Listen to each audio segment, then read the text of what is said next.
everybody, and welcome to the Creative Corner. I am Ocean Reeve, and joining me today is the wonderful Karen Clarke, the author of From Bullied to Brilliant. And we're outside today. We're actually at the Brisbane Exhibition Centre, and we're going to tap into the process of bringing this book to life with Karen, and also get inside her mind a bit and her soul when we talk about creativity. So Karen, welcome. Hello. How are you? I'm good, thank you. Oh, that's good. That's How good. are you? I am busy but good, and I'm so glad that we're hooked up here. I love that tree.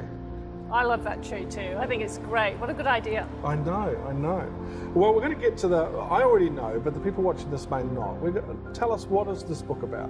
Okay, the book's about how to deal with bullies, about how to deal with bullying, how to deal with abusive or difficult people, and how to manage yourself in the face of that.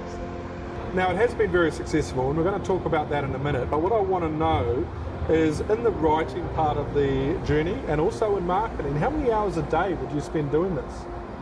I think the better question would be how many hours I didn't spend doing it, really. Every possible moment, every waking hour, given that I'm the mother of 3 and have a husband that travels. So aside from the fact I need to eat and sleep and clean houses and look after children and work as well, every other moment, including 3 o'clock in the morning or 2 o'clock in the morning sometimes when I felt I was getting behind. And the writing process, if it was every waking moment, for how long? How much time? Say that would be 18 months that I was that intense. Before that, but the book itself took 4 years of research and writing and putting together. What was the most intriguing or difficult chapter that you had to write in the book? Probably the chapter I wrote on expressive personality types and impressive personality types, which is the way I describe the relationship between a bully and a victim, because it's my own understanding of human behavior. I was a bit embarrassed about writing it in the first place because I didn't really have something to refer to, and I wasn't certain how it was going to be perceived. So I felt uncomfortable about having to put something so new into the world. I didn't want to be seen as foolish. I was worried how people were going to see it, but as it turns out, it's really one of the cornerstones of the book, so I'm glad I did. Okay, let's go down the success track now. What is, for you and for the book, what does literary success look like to you? Literary success to me is a global reach of my book. This book needs to be in the hands of everybody who needs it. That probably will be when I'll rest, let's put it that way. But at the moment, I'm really happy with the success that it has achieved, which is the response that it's had from people, the way it's affected people's lives, the way it has lit people up in the way I was hoping it was going to light people up. Then for me, that is success. It is already a success. It definitely is a success. You and I both know that. And let's talk about the marketing now. What would you consider to be part of your marketing success? What have been the pinnacle moments that you've had in that journey? Well, having the book picked up by a distributor, that was really exciting for me. I felt great. Pride's a funny word. I don't really like the word pride, but I felt very humbled by the fact somebody was willing to pick up my book and take it and run with it and trust it. So that was wonderful.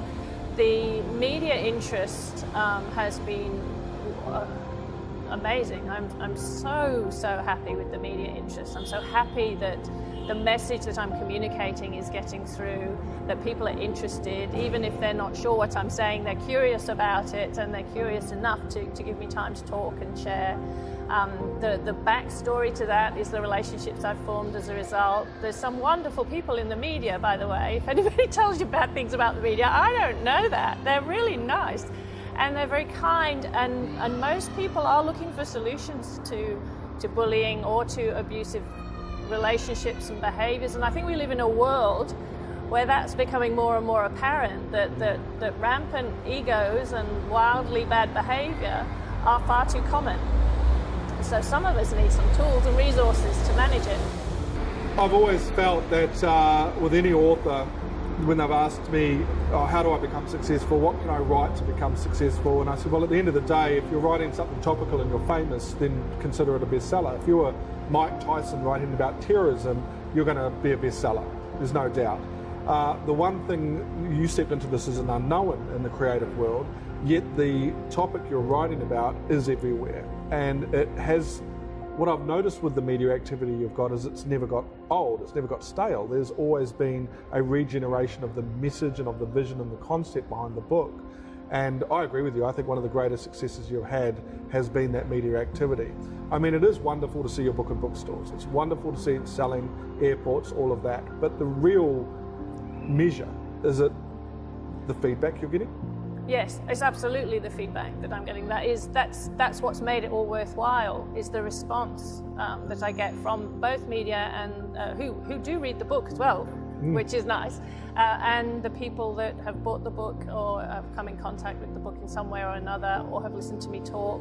The feedback is so inspiring. It's so inspiring to be part of a process. I feel like I'm part of a process now whereby people are coming to a realization that there are ways that they can feel better. And that's magical. That's a magical experience for an author. So I think that's why it doesn't get old. It doesn't get old because we're all looking for answers to problems. We're all looking for solutions. They don't go away. You don't stop wanting to feel better. You don't stop meeting people who've got conflict in their lives. It doesn't go away. Clearly it doesn't go away. So when you've got somewhere in the world that you can go and you can find some tools, some resources, some strategies, some answers, that can't get old. That'll never get old. No. And I think also the diversity of the people that have read the book and given you this feedback. I mean, you've had celebrity sports stars, you've had school kids, you've had parents, you've had all walks of life. This isn't a book that's targeted towards, and I joke about this a lot. I say, oh, well, if your books were everybody, then you don't know your audience. But this actually is a book that has such a wide target market, and it's shown in the last 12 to 18 months, isn't it?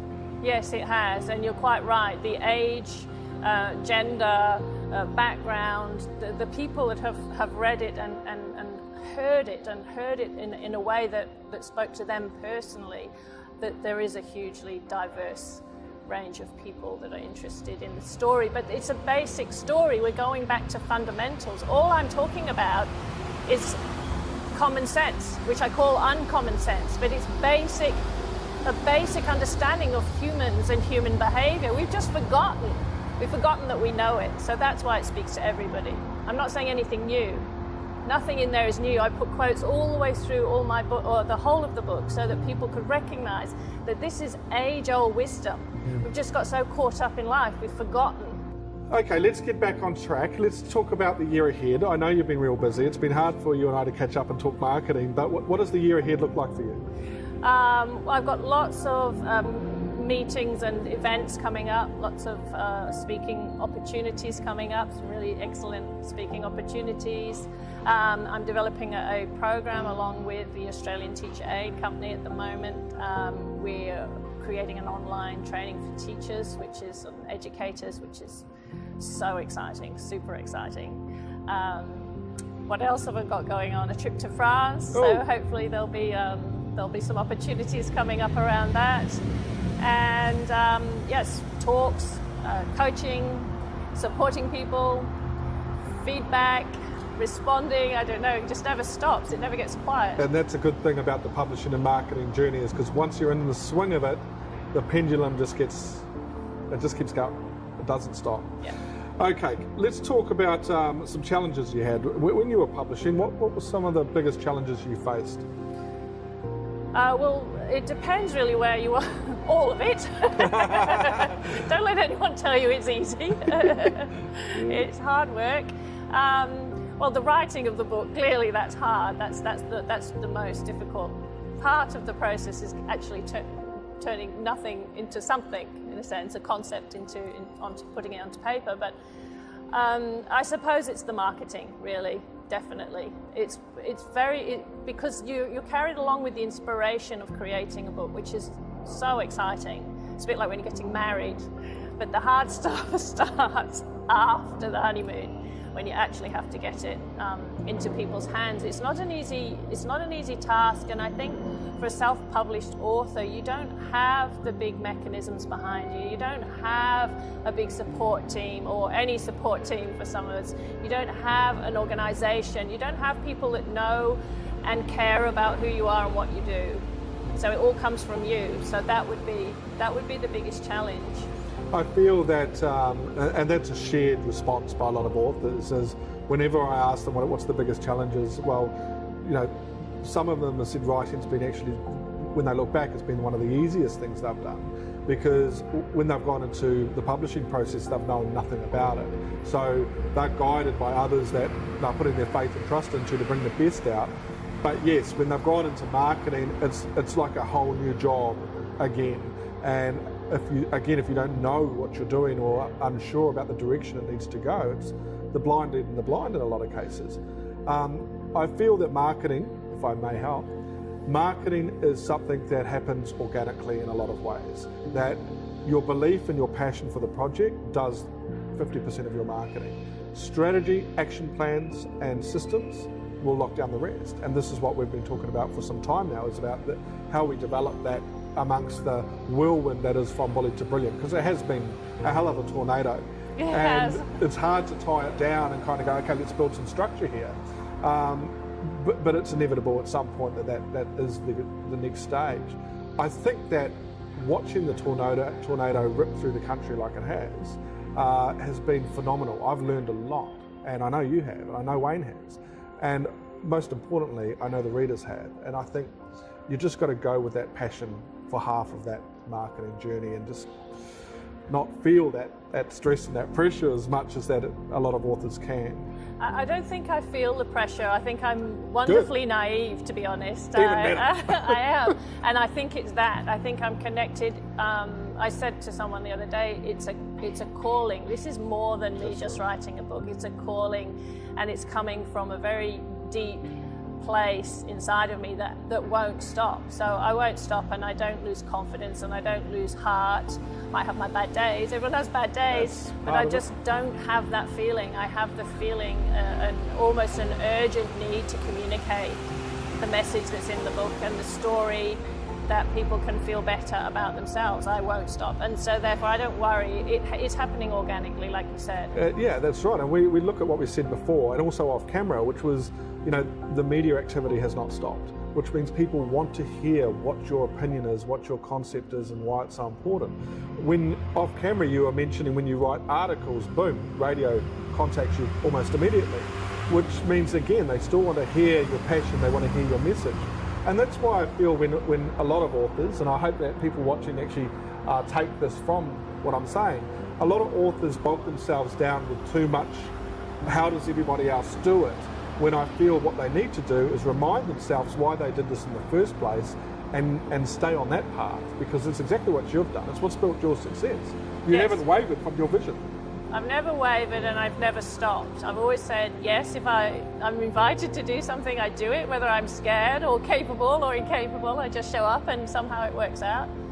But I just say yes, and I keep going because it matters to me. So I will do what it takes to support the project and be part of the project. And I have to be the voice of the book. It doesn't have its own voice until it's in someone's hands. So my job's to get it there. You do a fantastic job with it as well.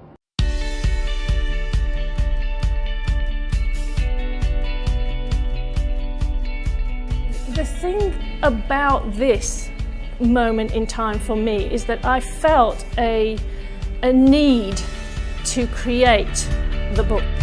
The need for this book is within the education system, and for parents it needs to, because there's children falling through those gaps. There's children in homes where the home life is not supportive of those children. They need the teachers. And there's children with supportive home lives that find themselves facing teachers or school environments that are hostile. They need the parents. So we need a resource that covers the bases.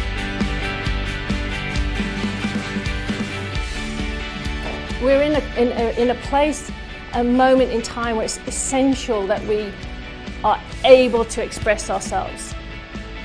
as loving human beings, and we are able to talk about the decisions that we're making as loving human beings, whatever philosophy or approach you take, it's essential that we come from the point of love if we are to make a change. And I've written a book of love.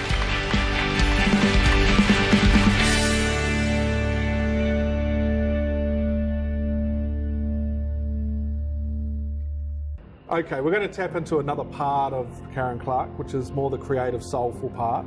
And I've got a few questions here that are a bit intriguing for me. I haven't asked you these before, Karen. I've known you a while. If you had a time machine and you could go to the past, to the future, if you could go to anywhere at any time, where would you go and why would you go there? I would go back to the Ivory Coast, which is where my family moved to when I was 15 years old, and where a lot of the story of me came to life, I suppose. And the reason I'd go back there, ideally I'd like to go back there with everyone I know now, with people that I know now, and relive it as a new experience with the people who are in my life, because it was so free. The world that I lived in there was so devoid of restrictions. There were no real laws as such that people would take seriously. The world was, it felt to be a safer place. It felt uninhibited, it felt vibrant. The music and the life that we lived there was so alive and so full of fun that I really would love to live that again. Nice. Yeah. It sounds amazing. Yeah. It really does. Okay, superpowers. If you had a superpower, what would it be? Superpower. Well, I always used to want to fly. Right. That was my superpower. I used to think when I was at school and everyone made fun of me that I would one day fly into school and they'd be so impressed it would all stop. But I still quite like the idea of flying. I think it might be nice, a nice way to get about. Nice, I like that. I like that. Okay. Do you Google yourself? No, I don't. Come on. Have you ever Googled yourself? I've looked. I might have done. I think I looked when I first was marketing and first putting stuff out to see if it was coming out there. But when I heard that you were going to ask me that question because you told me, I thought I'm going to have to Google myself again because I'd be interested. Did you? No, Oh. I'm going to. My phone. Where's my phone? Note to self. Note to self. Yes, no, but I will. I think it should be fun. Oh, Hopefully look, it's it is. good. I interviewed an author a little while ago and asked him that question, and he found out that there was and he had quite a unique name, and they found out that he had a doppelganger that lived in Brisbane and was a engineer. And I said, oh, well, you have to meet up. You never know what can come out of that. I have Googled myself several times, in fact. There are no more Ocean Reeves out there, but I often get mixed up with Ocean Reeve. So all these pictures come up and it's like, Of the sea. what will be, will be. As a writer, as a creative, what would you call as your spirit animal? Well, if I was going to respond according to my 13-year-old son Elias's wishes, I would say a llama.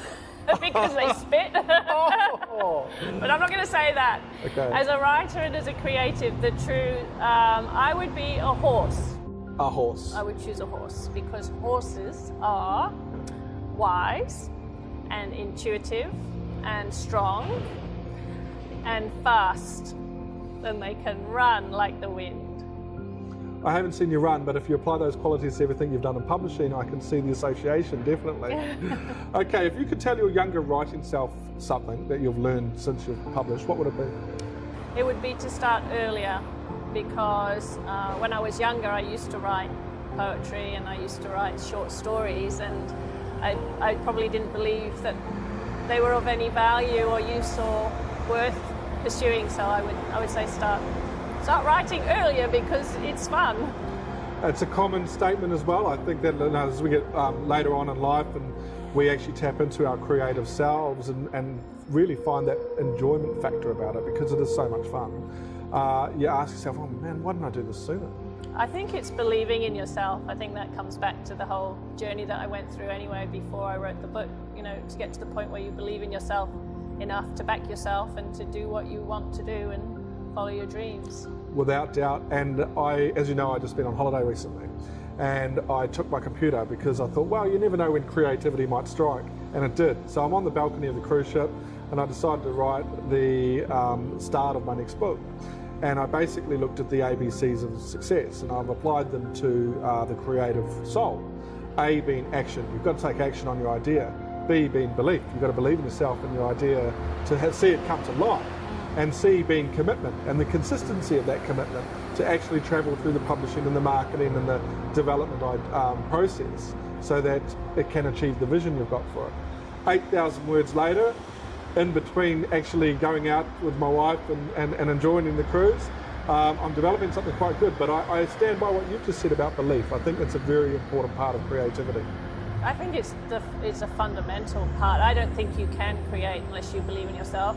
No performer is going to stand on a stage and deliver a good performance if they don't believe in themselves. And in the same way that an author is just not going to pull it together with, even if you manage to write the book, you're not going to back it if you don't believe in yourself. You have to be your biggest fan. 100%, and it's contagious, because when people see that vibrancy in you, that passion and belief, they want a piece of that, and they want to know, oh, what are you doing, and they buy into that. And I've seen that happen a lot, is that when you've got very inspired and passionate people talking and sharing their creativity, and that's their driver, not money or not status or ego, it's just purely that creative passion, it is contagious. I find a lot of people love that. Yes, I think secretly a lot of people are waiting to be discovered. They think someone's going to come in and go, you're amazing, I love what you're doing, and I'm going to pick it all up and I'm going to make it happen for you. I think a lot of people are waiting for that moment, and that doesn't happen. No. You have to say you're amazing, and you have to pick yourself up, and you have to go and do something about it. And you certainly did, but I do know that through the moment you started writing this book until where we're sitting today and the journey going forward, there have been a lot of people that have been involved in this process with you. Do you want to mention a few of those people who've been intricate to it? Oh, I could talk for 8. There are so many. It's very true. It takes a village to raise a child. It takes a village to raise a book. Everybody. I mean, of course, you've been instrumental in this process in more ways than one, including becoming a friend, which is quite nice too. And yeah. Getting on with Wayne, which works. It's lovely that you have a nice relationship with Wayne. I do. I love Batman. Yes. But what about creatively? You know, when you were writing, there was some major players there. Major players, yes. So all the people that I sent the preliminary drafts to, I think they were so important to me, because again, my belief, even at that point, I believed in what I was writing, I believed in the importance of it, but I still needed to have some kind of feedback, some mechanism for myself, so that I knew it was my message was being communicated. So those first readers, the people that walked the early stages of the book with me, they were so important to the process, so important. So I won't list their names, they know who they are. I've seen the list. They know who they are. The editor, having an intelligent and intuitive and quite strict editor, that really helped a great deal. All the people who've just supported the idea, people that have got behind me and given me encouragement and heard me. Those people, the people that heard me. And there were a few, and I know that it was a new territory for you stepping into the publishing and process. Looking back on it now, I can tell you did all the things right. Oh, thank you. Beta readers, the editors, the proofers, the formatting, the cover, the production, and now stepping into marketing and distribution and everything that's been the tornado. I feel strongly that you've done the right thing throughout this whole journey. Now, whether that's been the universe just rolling the path out for you, or the hard work that you've put into it.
Okay, I have one final question. Where can people go and buy the book? They can buy the book from bookstores and online on my website at FromBulliedToBrilliant.com, and at any talk or presentation that I do. Karen, I want to thank you so much for joining me today on the Creative Corner. It's been excellent to be able to go over the publishing process with you again, tap into your creative mind and soul. It's been fantastic. Thank you. It's been an absolute pleasure. Thank you for having me. And thank you guys for watching, and we'll see you next time on the Creative Corner. Audio Jungle.